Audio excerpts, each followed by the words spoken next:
এমন ঘন ঘর বরিশায় বাদল দিনের প্রথম কদম ফুল কিংবা বসন্তের আগমনী বার্তায় সবার আগে যে নামটি সবার মনে আসে তিনি হলেন রবীন্দ্রনাথ ঠাকুর। বাংলার ঋতু, প্রকৃতি আর গ্রামীণ সৌন্দর্যকে সার্থকভাবে কাব্যগীতির মাধ্যমে তুলে ধরেছেন তিনি। বসন্তে এত ফুল ফুটে, এত বাঁশি বাজে। বাঙালি সংস্কৃতিতে রবীন্দ্রনাথ ঠাকুরের প্রভাব সুদূরপ্রসারী। সাহিত্যের এমন কোনো শাখা নেই যেখানে কবিগুরুর ছোঁয়া লাগেনি।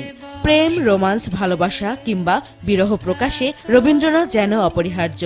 তাই তো বাঙালিদের আজও পথ খুঁজতে হয় রবীন্দ্রনাথের সৃষ্টিকর্মের স্ফুলিঙ্গ ধরে। কলকাতা জোড়াসাঁকোর ঠাকুর পরিবারে জন্ম নেয়া রবীন্দ্রনাথ জীবন সাধনায় জন্ম ও মৃত্যুকে একাকার করেছেন অজস্র গান, কবিতায়, শাশ্বত বার্তায়। জীবন সায়ান্নে লিখেছিলেন, মোর নাম এই বলে খ্যাত হোক, আমি তোমাদেরই লোক, আর কিছু নয়, এই হোক শেষ পরিচয়।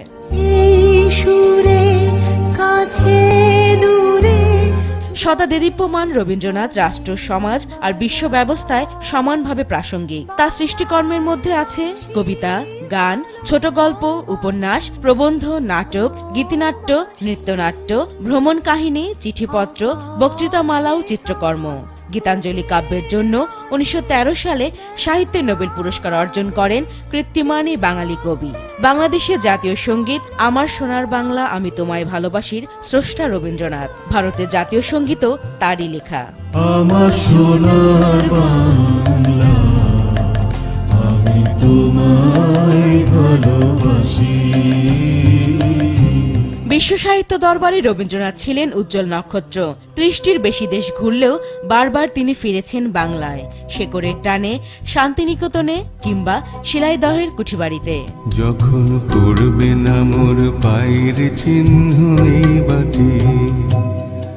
সৃষ্টি যে নশ্বর জীবনকে অবিনশ্বরতা দেয় সে কথা দৃঢ়ভাবে বিশ্বাস করতেন বলেই তিনি দৃঢ়তার সঙ্গে বলেছিলেন, তখন কে বলে গো সেই প্রভাতে নেই আমি, সকল খেলায় করবে খেলা এই আমি।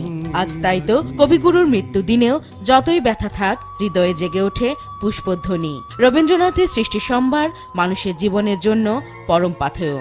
সাহিত্যের এই কৃত্তিমান মানুষটি তার অনবদ্য সৃষ্টির গুণে বাঙালির হৃদয়ে রবির কিরণ দিয়ে যাবেন আবহমান কাল ধরে। প্রয়াণ দিবসে জানাই বিনম্র শ্রদ্ধা। আগুনের পরশমণি ছোঁয়া প্রাণে। আতিকা রহমান, RTV।